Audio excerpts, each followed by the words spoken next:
What if peace isn't failing by accident? What if Ukraine, Gaza, and Sudan, 3 wars on 3 continents, all collapsing at the same time, isn't coincidence, but design? In this video, we will expose the hidden incentives, the unseen players, and the disturbing possibility that peace itself is being sabotaged. Think about it.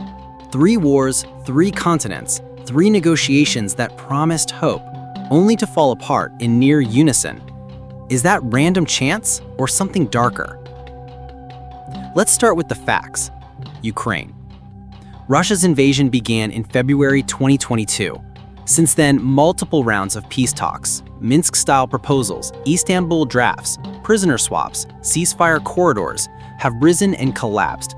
By 2025, the war grinds into its 4th year, with negotiations failing to deliver even temporary relief. Gaza. The Israel-Hamas conflict reignited with devastating intensity in late 2023. International mediators promised humanitarian pauses. The UN, Egypt, Qatar, the US, all leaned in. But by 2025, Gaza's ceasefire deals collapse as quickly as they're announced, with civilians bearing the brunt. Sudan. A brutal civil war erupted in April 2023 between the Sudanese armed forces and the Rapid Support Forces. Mediation attempts, from African Union envoys to US-Saudi initiatives, have been tried and abandoned. Refugees flee, cities burn, and talks repeatedly stall. 3 very different conflicts, 3 very different regions, yet all entering their 3rd or 4th year in 2025, with peace talks failing at the same time.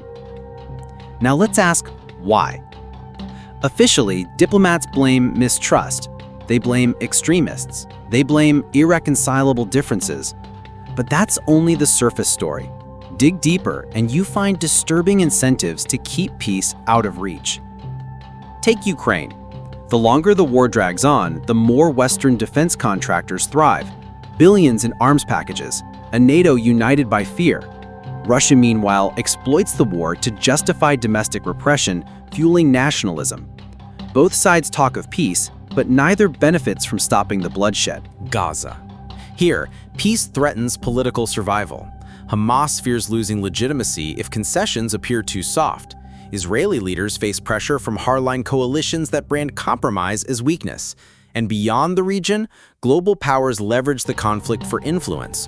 Washington to reassure allies, Tehran to project defiance.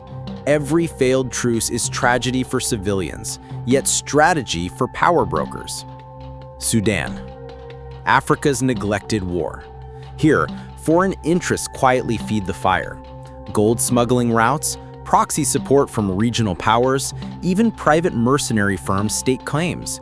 Each round of talks is more photo op than progress, because chaos suits those extracting resources. See the pattern? Peace doesn't collapse by accident. It collapses because too many players profit when it fails. And here's the chilling part. When you zoom out, you see the same dynamics across all 3 wars. In each, peace threatens entrenched power. In each, outside actors benefit more from chaos than resolution. In each, civilians are the bargaining chips, not the priority. Which raises the question, is global diplomacy genuine, or is it theater? Think of the images you've seen. Leaders shaking hands at summits, mediators rushing between hotel conference rooms, cameras flashing. It looks like progress. But behind the stage, the script is written for stalemate. Negotiations aren't designed to end wars. They're designed to manage appearances. That's the hidden design. But let's not stop there, because the stakes in 2025 are bigger than individual wars. The simultaneous collapse of peace talks signals something larger, the erosion of faith in diplomacy itself. Ask yourself, if 3 conflicts, backed by 3 very different mediation tracks, all fail at the same time, what happens to global trust?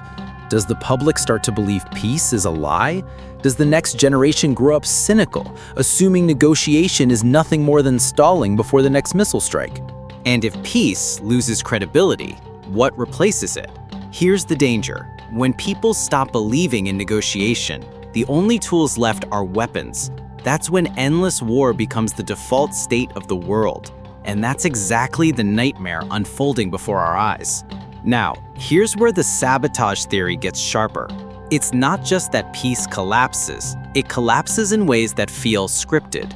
In Ukraine, drafts get leaked and discredited just before breakthroughs.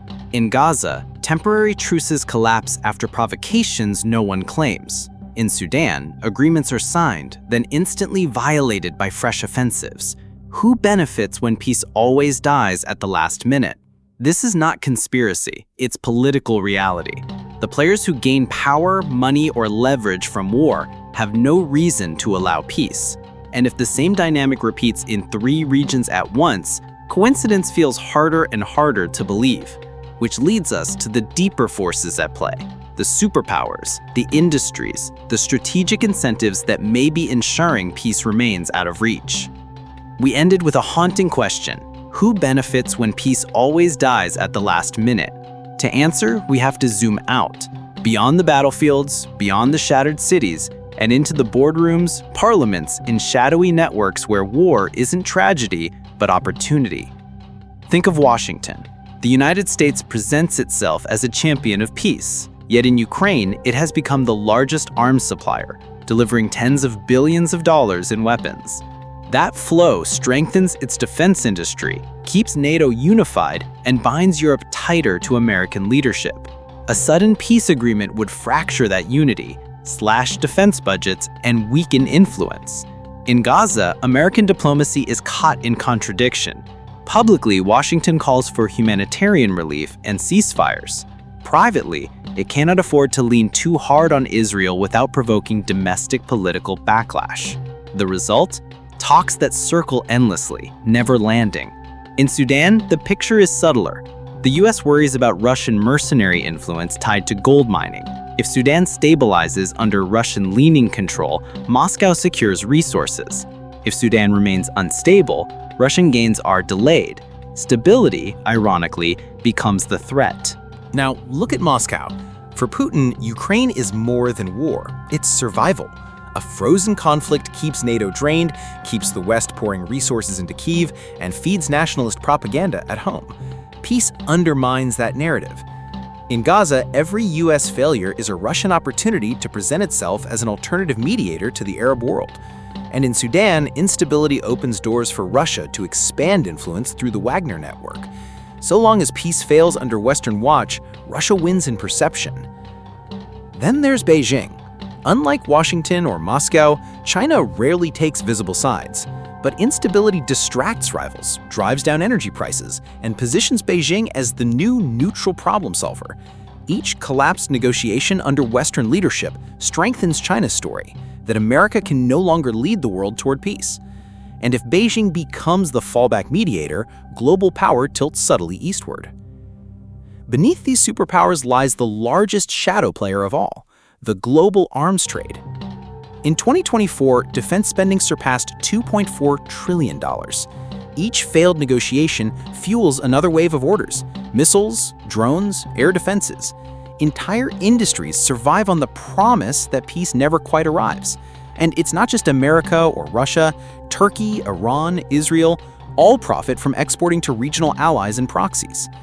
Every truce that collapses becomes another payday. Peace is bad business. But sabotage doesn't always look like conspiracies. Often, it's quieter. In Ukraine, draft agreements leak at critical moments, sparking outrage before they can be ratified. In Gaza, ceasefires collapse after sudden provocations no one claims. In Sudan, deals are signed one morning and broken by nightfall with fresh offensives. It happens too often, too neatly to dismiss as accident. The pattern is deliberate. Keep peace always within reach, never in hand. Just enough to maintain hope, just enough to calm outrage, but never enough to close the war. The illusion of effort replaces the reality of resolution. And here is where it turns darker. When 3 wars across 3 continents fail at the same time, it isn't just the conflicts that collapse, it's faith itself. Faith in negotiation, faith in diplomacy, faith that leaders even intend peace. Once that faith dies, what's left?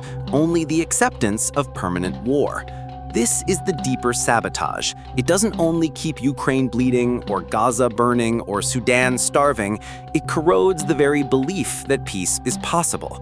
And when that belief erodes globally, future conflicts will not even attempt negotiation, they will escalate unchecked. That is how endless war becomes the new normal. So what does 2025 hold?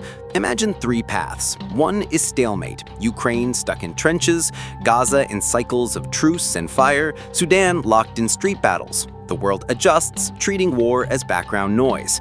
Another path is escalation through proxies. More weapons, more mercenaries, more regional interventions that expand conflicts without declaring them. And the most dangerous path, contagion.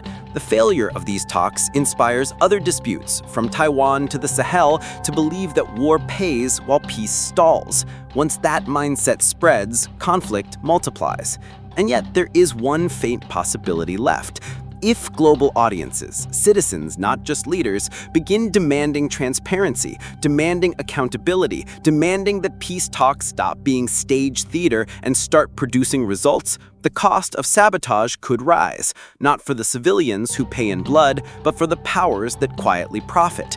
The question is whether that demand will ever come loudly enough before the window closes.